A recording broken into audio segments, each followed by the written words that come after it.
عرض کروں گا آپ کے سامنے. آپ ماشاءاللہ اسلامک یونیورسٹی کے اسٹوڈنٹس ہیں, سب ایجوکیشن کی فیلڈ سے سب کا تعلق ہے.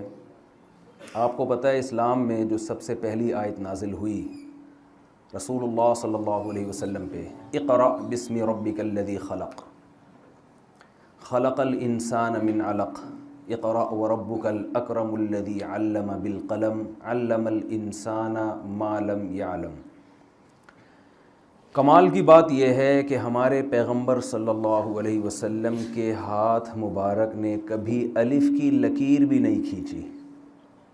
دنیا کو پڑھا کے چلے گئے آپ صلی اللہ علیہ وسلم کو یہ طعنہ دیا گیا کہ یہ مجنون ہیں, معاذ اللہ, دیوانے ہیں.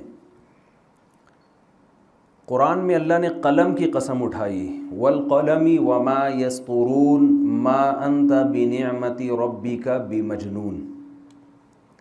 قلم کی قسم اور ان تحریروں کی قسم جو قلم سے لکھی جاتی ہیں, آپ مجنون اور دیوانے نہیں ہیں. اللہ نے قلم کی قسم کیوں اٹھائی؟ قسم جب اللہ اٹھاتے ہیں نا تو اس کا مطلب ہوتا ہے کہ یہ بھی گواہ ہے اس بات پر. جیسے والشمس وضحاها والقمر اذا تلاها والنهار اذا جلاها واللیل اذا یغشاها والسماء وما بناها والارض وما طحاها ونفس وما سواها فألهمها فجورها وتقواها قد افلح من زکاها وقد خاب من دساها. قرآن قسمیں اٹھا رہا ہے سورج کی, زمین کی, آسمان کی, زمین کی, دن کی, رات کی, اور اتنی ساری قسمیں اٹھا کے قرآن کہہ رہا ہے کہ جس نے اپنے آپ کو پاک کر لیا گناہوں سے وہ کامیاب, اور جو اپنے آپ کو گناہوں سے پاک نہ کر سکا وہ برباد. تو یہ قسموں میں مناسبت کیا ہے کہ اللہ قسمیں اٹھا رہے ہیں زمین اور آسمان کی. یعنی اس دنیا کا جو نظام چل رہا ہے نا وہ اختلاف میں چل رہا ہے. دنیا ایک جیسی نہیں ہے. یا تو بلندیوں میں آپ جائیں تو بلندی سے بلندی آپ کو آسمان نظر آئے گا, پستیوں میں جائیں تو زمین ہے, اس سے نیچے تو نہیں جا سکتے نا. اندھیروں میں جائیں تو ایسے ایسے اندھیرے کہ ہاتھ کو ہاتھ سجائی نہ دے. روشنی جب ہوتی ہے تو کس قدر تیز روشنی ہوتی ہے جب سورج بلند ہوتا ہے. تو جیسے اس کائنات کے نظام ایک حالت میں نہیں رہتا تو انسانوں کی بھی دو قسمیں ہیں, ایک طرح کے انسان نہیں ہیں. جو لوگ مذہب کو نہیں مانتے, آخرت کے وجود پر یقین نہیں رکھتے, وہ کہتے ہیں انسان سارے ایک جیسے ہیں, اچھے اور برے نہیں ہوتے. آپ کہیں گے بھائی یہ کس قسم کی بات کر دی ہم نے.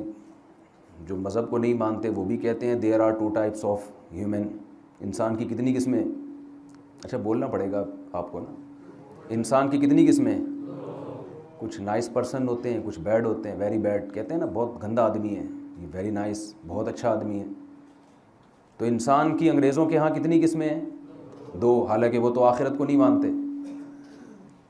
تو اس پہ اللہ کو اتنی قسمیں اٹھانے کی کیا ضرورت ہے؟ سورج کی قسم, چاند کی قسم, رات کی قسم, دن کی قسم, آسمان کی قسم, زمین کی قسم. انسان کی دو قسمیں, ایک کامیاب اور ایک ناکام, ایک اچھا اور ایک برا. من زکاہا سے اچھا, من دساہا سے برا مراد ہے. تو اتنی قسمیں اٹھانے کی کیا ضرورت ہے بھائی؟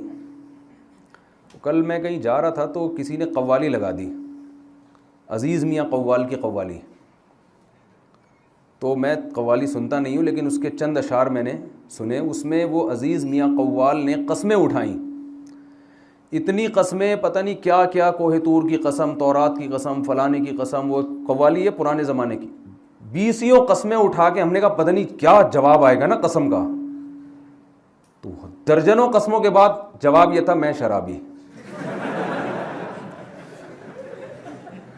کوہ طور کی قسم اور پتہ نہیں کیا کیا قسمیں, مجھے تو یاد بھی نہیں وہ. تو میں نے ان سے کہا آرام سے بتا دیتا بھائی میں شرابی ہوں. اس میں اتنی ٹینشن کی کیا ضرورت ہے؟ تو سوال یہ پیدا ہوتا ہے کہ اللہ نے اتنی قسمیں اٹھائیں, والشمس وضحاها والقمر اذا تلاها والنهار اذا جلاها. اسی طرح دوسری صورت بھی ایسی ہے, واللیل اذا یغشا والنهار اذا تجلی وما خلق الذکر والانثى. بہت قسمیں اٹھاتا ہے قرآن, اور ثابت یہ کیا کہ there are two types of human. انسانوں کی کتنی قسمیں ہیں؟ اچھے اور برے. تو بھائی یہ تو ویسے ہی سب کو پتہ ہے انسان دو قسم کے ہوتے ہیں, ایک اچھا اور ایک برا.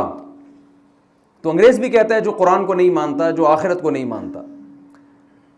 اصل بات یہ ہے کہ جو لوگ آخرت کو نہیں مانتے وہ جب اچھے کو اچھا کہتے ہیں نا تو اس کے ساتھ وہ سلوک نہیں کرتے جو اچھے کے ساتھ ہونا چاہیے. وہ جب برے کو برا کہتے ہیں تو اس کو وہ درجہ نہیں دیتے جو برے کو ملنا چاہیے. جب آپ نے یہ بات مان لی کہ مر کے ہم مٹی ہو کے ختم ہو جاتے ہیں تو اچھے کو اچھا بننے کا کوئی فائدہ نہیں اور برے کو برا بننے کا کوئی فائدہ نہیں. نتیجے کے لحاظ سے, رزلٹ کے لحاظ سے سب کیا ہو جاتے ہیں, سیم. آپ لاکھوں انسانوں کو قتل کرو, اتنا بڑا جرم کرو, اس کے بعد بھی آپ نے مر کے مٹی ہو کے ختم ہو جانا ہے. اور آپ کروڑوں انسانوں کا پیٹ بھرو اپنا پیٹ کاٹ کے, مرنے کے بعد آپ کی قبر میں اور قاتل کی قبر میں کوئی فرق نہیں ہوگا. جتنے کیڑے اس لاش پہ اتنے ہی کیڑے اس لاش پہ, اس کے بعد دوبارہ زندگی نہیں ہے. تو ایسا اچھے کا کیا فائدہ بھائی؟ کوئی فائدہ ہے ایسے اچھے بننے کا؟ بلکہ بعض دفعہ الٹا بھی ہوتا ہے. جو ظلم کرتا ہے اس کا ظلم چھپا ہوتا ہے, لوگ اس کو زیادہ عزت دے دیتے ہیں. ہمارے ہاں تو پاکستان میں بہت مثالیں ہیں, لوگ صدر بن جاتے ہیں, عزت مل جاتی ہے, اور جو بیچارہ حق پر ہوتا ہے وہ پستا چلا جاتا ہے. نہ صرف یہ کہ دنیا میں بدلہ نہیں ملتا بلکہ دنیا میں اس کے ساتھ اور زیادتی ہو جاتی ہے. ایسے کیسز آتے ہیں کہ جرم کسی اور نے کیا, سزا کسی اور کو ملی. تو قرآن کہہ رہا ہے کہ جیسے اس کائنات کے نظام میں اختلاف ہے, بہت زیادہ تبدیلی ہے, تو انسان بھی ایک جیسے نہیں ہے.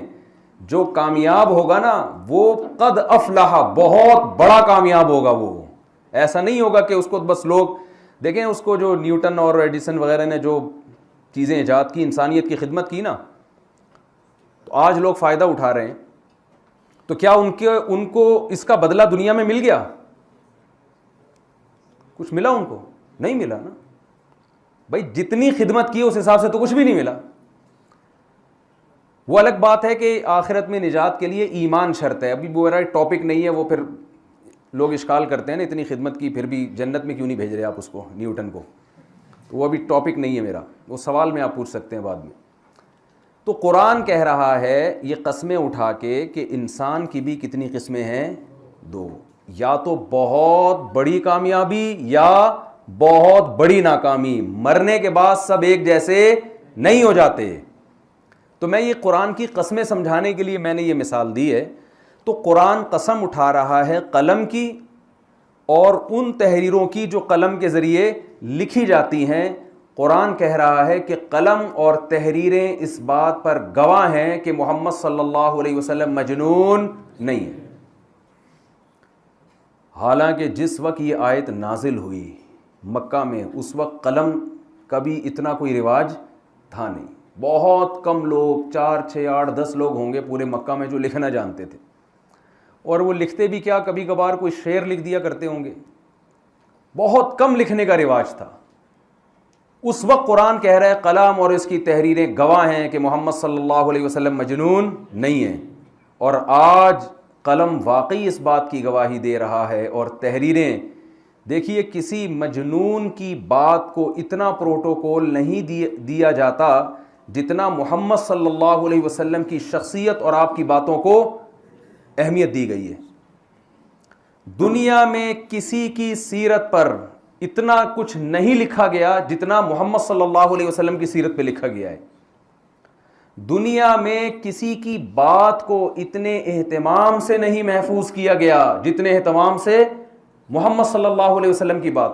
پوری سندیں چلتی ہیں حدیث میں, حدثنی فلان قال حدثنی فلان قال حدثنی فلان کان النبی صلی اللہ علیہ وسلم افلج ثنیتین. اتنی سی بات محدث بیان کر رہے ہیں کہ نبی صلی اللہ علیہ وسلم کی 2 دانتوں کے درمیان خلا تھا. آپ کسی کی شخصیت کو ڈسکس کر رہے ہیں, صرف اس کے دانت کی بناوٹ بیان کر رہے ہیں آپ, آگے اس کے احکامات کیا ہیں, اس نے آرڈر کیا دیے, یہ تو زیادہ اہمیت ہے نا اس کی. کسی کی شخصیت میں جب آپ اس کی سوانح حیات لکھتے ہیں تو اس کی بظاہر کوئی ویلیو نہیں ہوتی کہ اس کے دانت کیسے تھے. زیادہ بیان کر دیں کہ بھئی بڑے اجلے دانت تھے, یہی ہوگا نا. صحابی رسول یہ بیان کر رہے ہیں کہ رسول اللہ صلی اللہ علیہ وسلم کے دانتوں کے درمیان کیا تھا؟ سامنے کے دانتوں کے درمیان خلا تھا۔ اب اگر میں آپ سے کہوں کہ نبی کے آپ صلی اللہ علیہ وسلم 1400 سال پہلے دنیا میں آئے اور آپ کے دانتوں کے درمیان خلا تھا، تو یہ بات ایسے ہی نہیں مان لی جائے گی، اس کی سند پیش کریں آپ۔ امام ترمذی سند لے کر آتے ہیں، حدثنی فلان، مجھ سے فلاں نے، مجھ سے فلاں نے، مجھ سے فلاں نے، مجھ سے فلاں نے، ان سے فلاں نے، انہوں نے صحابی سے، اور صحابی نے رسول اللہ صلی اللہ علیہ وسلم کے بارے میں یہ بیان کیا۔ اتنی سی بات کو محفوظ رکھنے کے لیے سندوں کا سلسلہ چلتا ہے، پھر ان سندوں کے راویوں پہ کتابیں لکھی گئی ہیں۔ سیر اعلام النبلاء علامہ ذہبی کی، ایک ایک راوی کا آپ کو اس میں تذکرہ ملے گا، یہ راوی کس سن میں پیدا ہوا، کس سن میں اس کا انتقال ہوا، جو نبی کے بارے میں صرف ایک بات بیان کر رہے ہیں کہ آپ کے دونوں دانتوں کے درمیان کیا تھا؟ خلا۔ اس راوی کا پھر کی ملاقات بھی اپنے اس راوی سے ثابت تھی جس سے وہ نقل کر رہے ہیں۔ پھر ان کے بارے میں محدثین کا تبصرہ کیا ہے، کذاب ہے، ثقہ ہے، قابل اعتماد ہے یا نہیں، ان کے مشائخ کون کون ہیں جن سے انہوں نے علم حاصل کیا، اور کون کون ان کے شاگرد ہیں جو ان سے حدیثیں لیتے ہیں، مجہول یا مستور تو نہیں ہے۔ اتنی تفصیل کے بعد چھان پھٹک کے یہ حدیث اس قابل بنے گی کہ آپ نبی کے بارے میں یہ یقین سے کہہ سکتے ہو کہ واقعی آپ کے دونوں دانتوں کے درمیان خلا تھا۔ یہ پروٹوکول اس کائنات میں پیغمبر کے سوا کسی اور کو ملا ہے؟ تو جس قلم نے یہ سند لکھی ہے اور جس کتابوں میں حدیث کی یہ سند لکھی گئی ہے، وہ قلم اور اس کی لکھی ہوئی یہ تحریر اور وہ کتابیں گواہی دے رہی ہیں کہ محمد صلی اللہ علیہ وسلم مجنون نہیں تھے۔ کسی مجنون کو اتنا پروٹوکول نہیں ملتا، اس کی تو تعلیمات ایسی ہوتی ہیں جو سمجھ سے والا تر ہوتی ہیں۔ تو اللہ تعالیٰ نے ہمیں ایک ایسے پیغمبر سے جوڑا ہے جن کی تعلیمات آج بھی اسی طرح محفوظ ہیں جس طرح 1400 سال پہلے تھی۔ آپ صلی اللہ علیہ وسلم چلتے کیسے تھے، کھاتے کیا تھے، آپ کے سر میں کتنے بال سفید تھے، یہ تو وہ چیزیں جن کا شریعت سے براہ راست تعلق نہیں ہے، اور جن کا شریعت سے براہ راست تعلق ہے وہ کس قدر